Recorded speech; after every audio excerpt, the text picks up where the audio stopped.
Eh bien salut à tous, aujourd'hui on se retrouve pour une nouvelle vidéo dans l'atelier. Donc aujourd'hui ce sera une vidéo méca sur la Xara. Donc avant de commencer, j'en avais déjà parlé dans l'actualité, mais bon j'ai dû descendre le moteur sans filmer. Puisqu'en fait je devais vendre la boîte, il y a quelqu'un qui m'a appelé pour acheter la boîte à vitesse. Il m'a appelé à 2h, il devait venir la chercher à 3h30. Donc j'ai dû sortir le moteur. Donc là je suis dans le compartiment moteur. Le moteur est juste ici. On peut voir que quand on avait enlevé le cache culbuteur, ça commence déjà à bien rouiller. Mais bon, avant de mettre le moteur en pièces détachées, je le mettrai en pièces détachées quand la voiture sera plus là. Donc avant, on va finir la voiture. Donc on va continuer à dépouiller littéralement, en fait, on va carrément tout dépouiller le compartiment moteur. Donc là, j'ai déjà commencé à préparer. On va commencer par enlever les vis du support. Alors ça fait partie, je pense, du support de l'ordinateur, tout simplement, de la voiture. Donc ce support le noir là, où est-ce qu'il y a la cosse ici.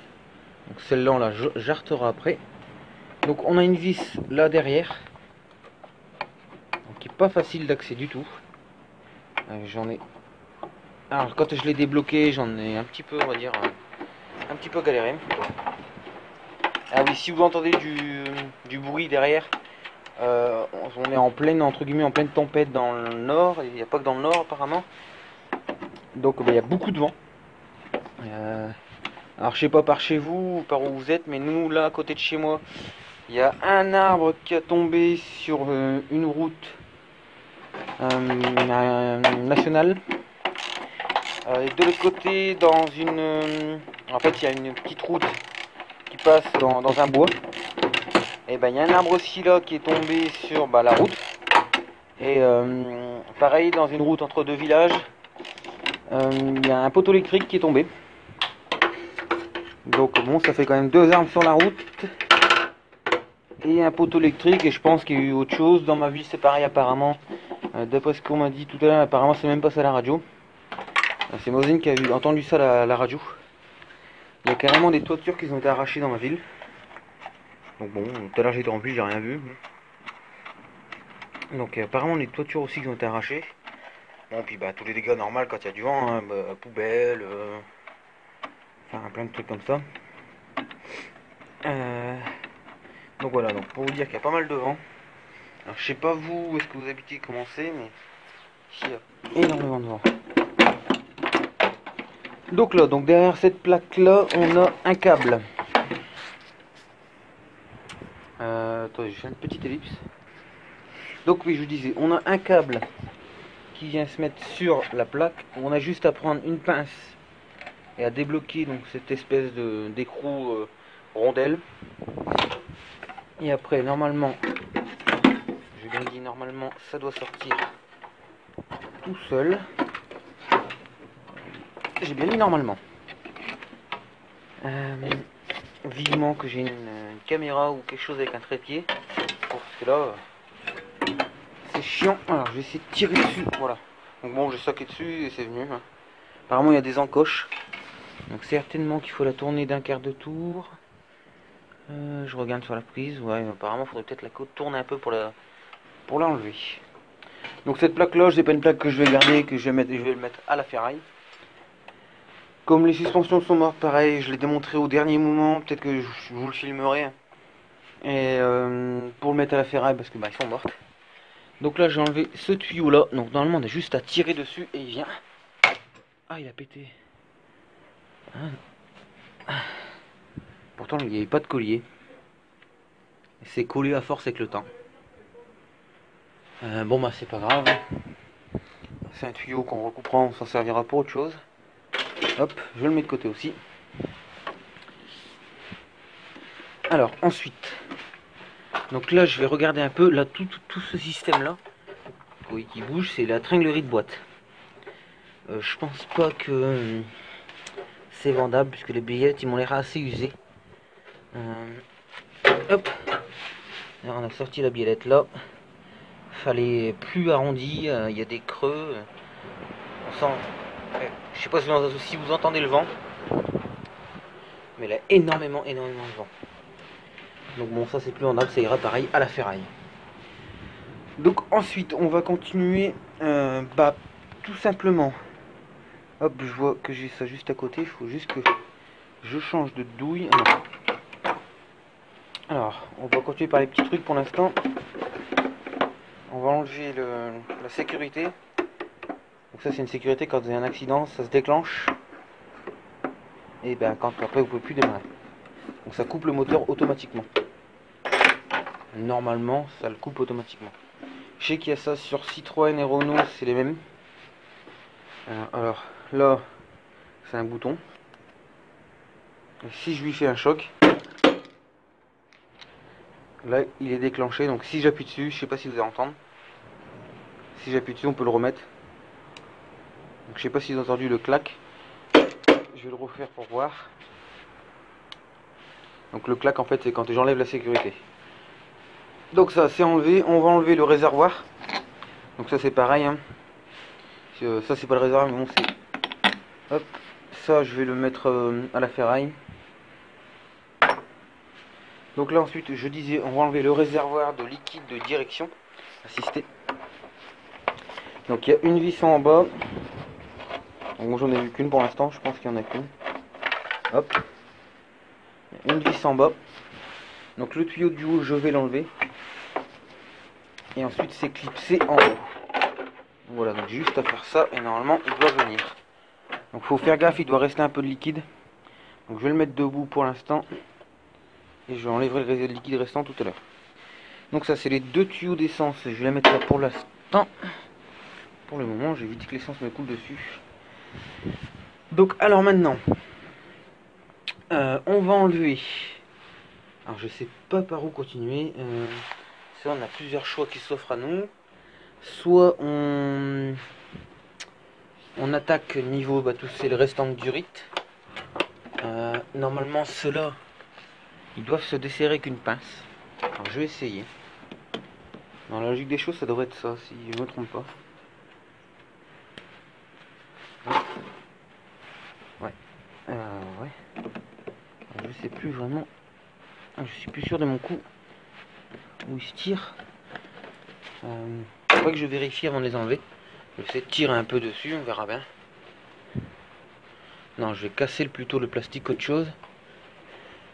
Ah, à moins qu'il y ait une petite tirette là en haut. Donc ça peut se retirer de là-bas. Ouais, et je pense que ça peut se retirer de là-bas. Il me faudrait les deux mains pour pouvoir tirer dessus. Je vais essayer. Ouais, il me faudrait mes deux mains. Donc ça, je le ferai hors vidéo, mais apparemment, on a juste à tirer. Ah putain, il y avait encore du liquide. D'appuyer sur la petite tirette là et de tirer bien droit dessus, ça devrait venir. Ensuite, pour ça, il faudrait que je le vidange. On va enlever ce support là. Je suis déjà à 8 minutes de vidéo. Attends, je vais faire une petite ellipse, pardon. Je vais préparer tout ce qu'il faut et je reprends. Donc voilà, j'ai regardé un peu plus en détail. Donc on va commencer, on va continuer par démonter en fait la crémaillère de direction. Donc pour ce faire, je vais enlever. J'ai enlevé déjà la vis qui se trouve ici. Ça me fait deux mains. Donc maintenant il me reste plus qu'à jouer avec pour pouvoir la sortir. Et comme le volant est déjà enlevé, je peux sortir le morceau de la crémaillère, de la direction. Je peux le retirer. Donc ensuite pour enlever la crémaillère, il faut enlever les deux tuyaux là et les deux derrière. Par contre derrière j'en ai un que j'ai pas accès. Donc je vais le laisser, quand je l'aurai retiré, la direction je pourrai l'enlever. Au pire si ça tord le tuyau c'est pas grave. Mais bon. Donc je mets une bassine en dessous parce qu'il doit avoir un peu d'huile hydrorique. De liquide de direction pardon. Donc alors je vais reposer ma clé. Donc c'est une clé plate de 12 qu'il faut. Normalement il faut des clés à tuyauter. C'est spécifique pour les vis de tuyaux comme ça. Je vais faire... J'ai pas assez de lumière. Donc je vais faire une ellipse et je vous reprends avec le flash. Donc voilà, vous verrez mieux comme ça. Juste bouger ce câble. Hop. Donc voilà, donc je vais enlever les durites. Ah oui, je disais, il faut une clé à tuyauter normalement. Mais bon, j'en ai pas. Donc une clé plate de 12 fait l'affaire. Donc je vais juste en desserrer un en vidéo. Et je desserrerai les autres hors vidéo.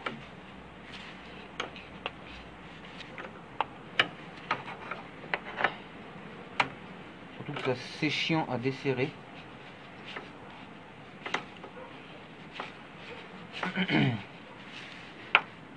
Hop. On devrait être à la fin. Enfin, je pense. Donc comme ça, je vais pouvoir retirer la crémaillère. J'espère qu'il va pas falloir que je retire avant le berceau. Sinon, on la laissera pendante. Et puis, dans la prochaine vidéo, on allait voir le berceau.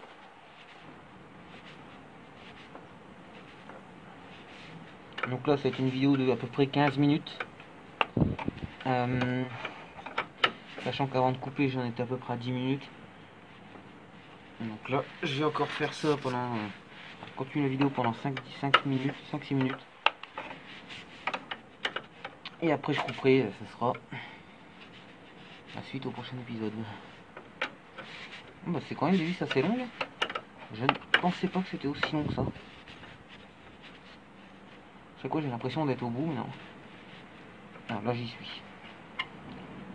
Hop, on retire son écrou et après, normalement, on tire sur le tuyau. Alors, hop, je vais l'écarter. Je vais vous montrer les autres. Et les autres, je les ferai hors vidéo. Donc, alors, on en a un. Hop, ici, celui qu'on vient d'enlever. Le deuxième là. Deux autres là-bas. Et après, on en a deux derrière. Que je viens de voir. Je viens de m'apercevoir surtout aussi que celui-là, ils étaient reliés ensemble là-bas. Donc ça servait à rien de le débrancher. Donc je vais le rebrancher.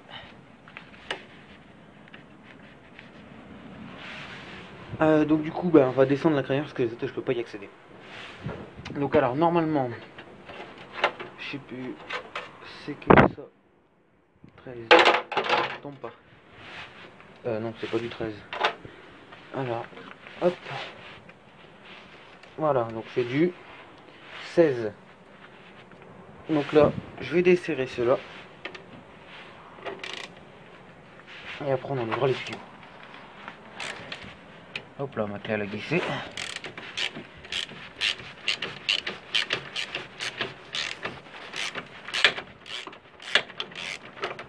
Donc, quand je vous disais que le moteur perdait beaucoup d'huile, quand on voit la couche qu'il y a sur le berceau, c'est hallucinant quand même. Ah, apparemment il y avait un écrou. Il est tombé. Donc je vais enlever la deuxième tout de suite. Normalement il doit y avoir que ces deux là.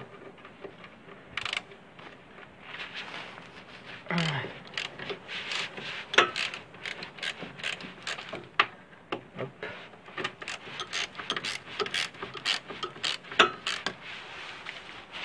On va voir si j'arrive à la main. Non. Encore trop dur.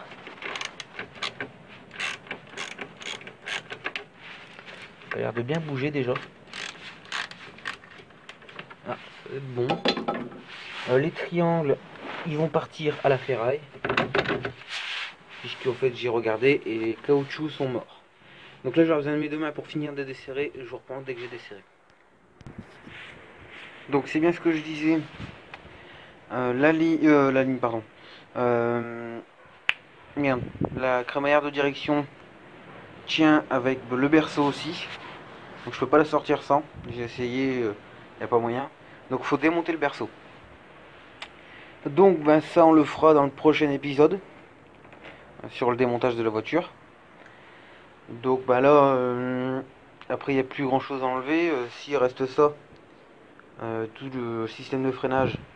Mais avant de l'enlever, j'ai enlevé le berceau, comme ça je pourrais mettre un seau en dessous pour récupérer le liquide et pas le mettre par terre. Donc pour l'instant je suis un peu coincé pour cette vidéo là, donc je vais devoir arrêter plus tôt que prévu. Donc si tu as aimé la vidéo, n'hésite pas à mettre un pouce bleu. Si tu veux pas rater d'épisodes sur le démontage de la voiture, et ben abonne-toi, comme ça tu rateras aucun épisode. Si tu veux des photos en exclu, des petites vidéos comme ça en exclusif, rejoins-moi sur la page Facebook, le bricoleur du dimanche. De toute façon, le lien il est en haut à droite et en bas dans la description. Puis voilà, ce sera tout pour cette vidéo. Donc moi je vous dis à la prochaine pour d'autres vidéos. Portez-vous bien. Salut!